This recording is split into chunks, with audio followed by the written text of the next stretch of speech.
নমস্কার তোমাদের সবাইকে সানা স্মাইল এডুকেশনাল সেন্টারে স্বাগত জানিয়ে আজকের ক্লাসটি শুরু করছি। আজকে তোমাদের সঙ্গে আলোচনা করব তোমরা যারা সপ্তম শ্রেণীর তৃতীয় পর্যায়ক্রমিক মূল্যায়ন পরীক্ষা দেবে তোমাদের জন্য ইতিহাস বিষয়ে সাজেশন নিয়ে চলে এসেছি, যার প্রশ্নমান ৭০, সময় থাকবে ২ ঘন্টা ৪৫ মিনিট। এই সাজেশনের মধ্যে তোমাদের সমস্ত বড় প্রশ্ন ছোট প্রশ্ন উত্তর সহকারে আমরা আলোচনা করব। চলো দেরি না করে মূল বিষয়ে যাওয়া যাক। প্রথমে আছে সঠিক উত্তরটি নির্বাচন করো। মোট তোমাদের ১৪টি থাকবে এমসিকিউ, যার প্রশ্নমান ১। একে আছে খুতবা কথাটির অর্থ হলো, ৩টি অপশনের মধ্যে সঠিক উত্তরটি হবে অপশন গ ভাষণ। ২ দেখো মোহাম্মদ বিন তুগলক দ্বিতীয় রাজধানী তৈরি করেন, সঠিক উত্তরটি হবে অপশন ক দৌলতাবাদে।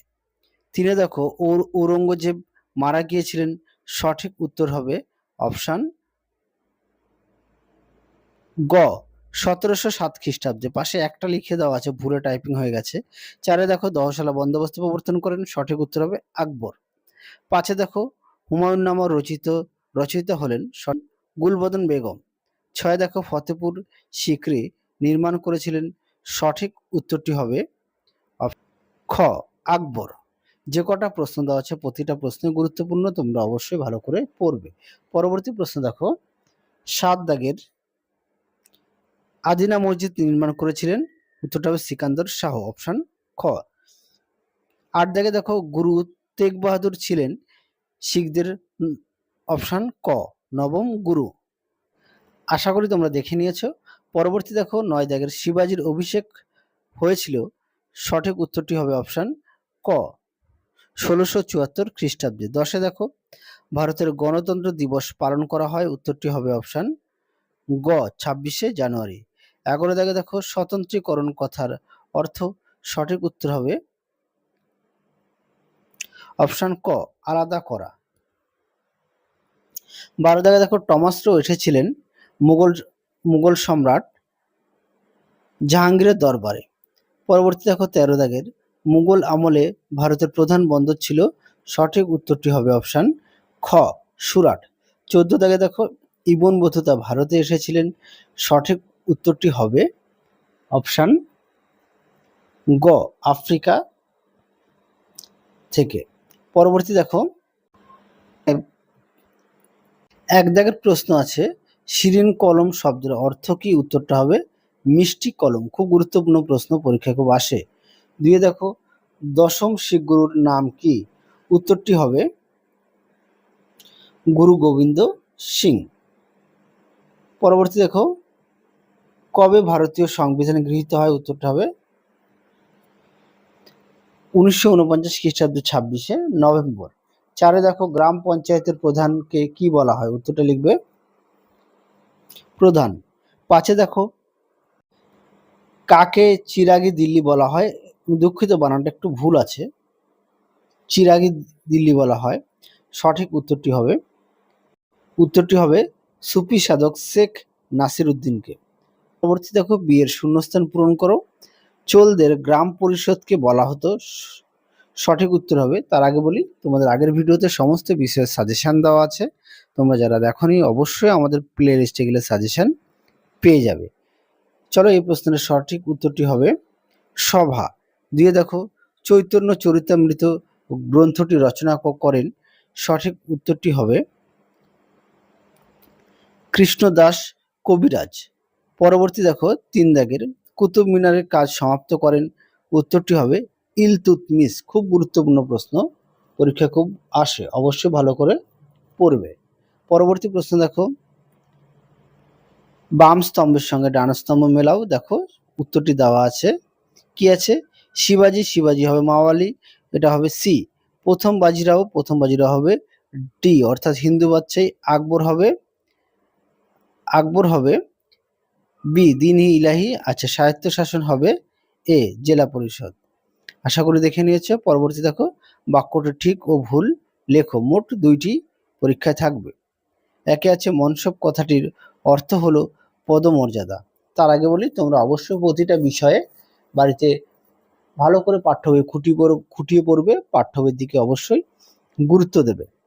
চলো এই প্রশ্নের উত্তরটি হবে ঠিক। 2 দাগে দেখো, ঔরঙ্গজেবের মৃত্যু হয় 1795 খ্রিস্টাব্দে। এটি হবে ভুল। সঠিক উত্তর হবে 1707 খ্রিস্টাব্দে। আশা করি দেখে নিয়েছো, উত্তরটি পাশেও লিখে দিয়েছি। 3 দেখো, দিল্লিতে সুলতানি শাসনের প্রকৃত প্রতিষ্ঠাতা বলা হয় ইলতুৎমিশকে।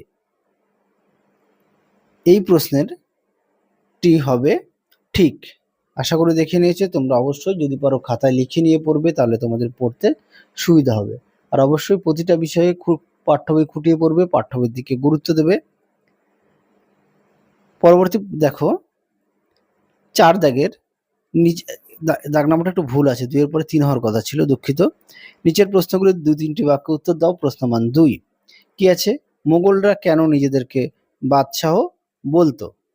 দেখো প্রশ্ন উত্তরটি, আমি আর মুখে বললাম না, তোমরা একটু উত্তরটা একটু দেখে নিও।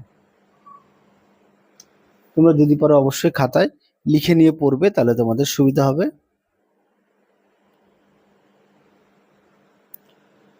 চলো পরবর্তী প্রশ্ন দেখো, 2 দাগের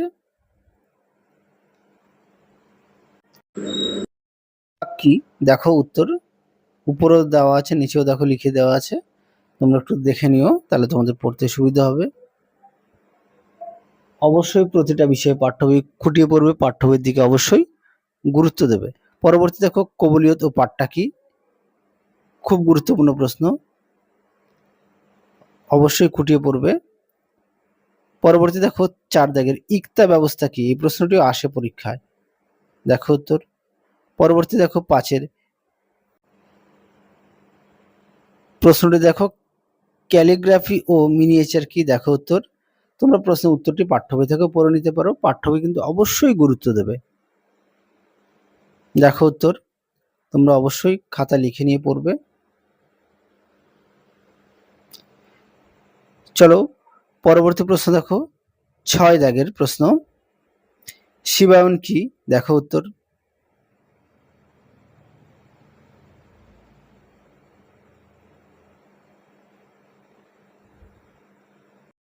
পরবর্তী দেখো, 7-এর ক্ষমতা স্বতন্ত্রীকরণ নীতি কাকে বলে? দেখো উত্তর।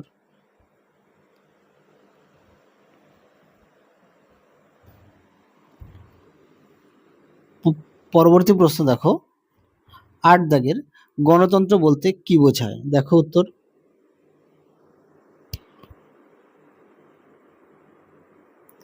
পরবর্তী প্রশ্ন দেখো, 4-এর নিচের প্রশ্নগুলি 4 থেকে 5টি বাক্যে উত্তর দাও, যার প্রশ্নমান 3। দেখো প্রতিটা প্রশ্নের পাশেই পেজ নাম্বার দেওয়া আছে, তোমাদের পাঠ্য বই থেকেই প্রশ্নগুলো উত্তরগুলো পেয়ে যাবে। দেখো একে আছে, মুঘল যুগের শেষ দিকে কৃষি সংকট কেন বেড়ে গিয়েছিল? এই প্রশ্নের উত্তরটি তোমাদের পাঠ্য বইতে 163 নম্বর পেজে পেয়ে যাবে। তারপরে দেখো 2-এর খালসা কি? এটাও পাঠ্য বইতে 162 নম্বর পেজে পেয়ে যাবে। 3 দাগে দেখো, বাদশাহ আকবরের দ্বীন-ই ইলাহি সম্বন্ধে টিকা লেখো, পাঠ্য বইতে 127 নম্বর পেজে পেয়ে যাবে। 4-এ দেখো, গুরু নানক ও কবির সম্পর্কে লেখো, পাঠ্য বইতে 118 ও 119 নম্বর পেজে পেয়ে যাবে। 5-এ দেখো, ইউরোপীয় কোম্পানির কুঠিগুলি কেমন ছিল? পাঠ্য বইতে 108 নম্বর পেজে পেয়ে যাবে। 6-এ দেখো, টিকা লেখো দাক্ষিণাত্য ক্ষত, পাঠ্য বইতে 84 নম্বর পেজে পেয়ে যাবে। তারপরে দেখো 7 দাগের মনসবদার ও জায়গির প্রথা সম্পর্কে লেখো, এই প্রশ্নের উত্তরটি পাঠ্য বইতে 86 নম্বর পেজে পেয়ে যাবে। তোমরা অবশ্যই ভালো করে পড়বে, আর যে কটা প্রশ্ন দেওয়া আছে সাজেশনে প্রতিটা প্রশ্নই গুরুত্বপূর্ণ, আর তোমাদের পাঠ্য বই থেকে পড়ে নিতে পারবে। পাশেই পেজ নাম্বার দেওয়া আছে, যাতে তোমাদের সুবিধা হয় সেই কারণে দিয়েছি। পরবর্তী দেখো, 5 দাগের নিচের প্রশ্নগুলো 8 থেকে 10টি বাক্যে উত্তর দাও, যে কোনো 3টি। প্রশ্নমান 5। একে আছে, আলাউদ্দিন খলজি কিভাবে মোগল আক্রমণ মোকাবিলা করেন? 2 আছে, ভক্তিবাদী সাধক চৈতন্যদেব, মীরাবাই, গুরু নানক ও কবির সম্পর্কে লেখো, এখান থেকে পাবেই পাবে, খুব গুরুত্বপূর্ণ প্রশ্ন। 3-এ দেখো, হলদিঘাটের যুদ্ধের বিবরণ দাও। 4-এ আছে, শের শাহের শাসন ব্যবস্থার সংক্ষিপ্ত পরিচয় দাও, খুব গুরুত্বপূর্ণ প্রশ্ন। পরবর্তী দেখো, 5-এ সুলতানি ও মুঘল যুগের কৃষকদের জীবনযাত্রা কেমন ছিল? খুব গুরুত্বপূর্ণ প্রশ্ন। 6-এ দেখো, আকবরকে মহান সম্রাট বলা হয় কেন? সাথে দেখো পৌরসভা ও গ্রাম পঞ্চায়েতগুলি কি কি কাজ করে, এই প্রশ্নটা গুরুত্বপূর্ণ। নিচে দেখো লিখে দিয়েছি এই প্রশ্নের উত্তরগুলি তোমাদের রায় ও মার্টিন প্রশ্ন বিচিত্রার তৃতীয় পর্যায়ক্রমিক মূল্যায়নের যে মডেল সেটগুলো সমাধান করে দেওয়া আছে, সমস্ত প্রশ্নের উত্তরগুলি সেখানে তোমরা এই প্রশ্নের উত্তরগুলি থেকে পেয়ে যাবে। তাহলে চলো আজকের মতো এখানেই সমাপ্ত করছি। আবার দেখা হবে খুব শীঘ্রই তোমাদের পরবর্তী ভিডিওতে। তোমরা সবাই সুস্থ থেকো, ভালো থেকো। আজকের মতো টাটা।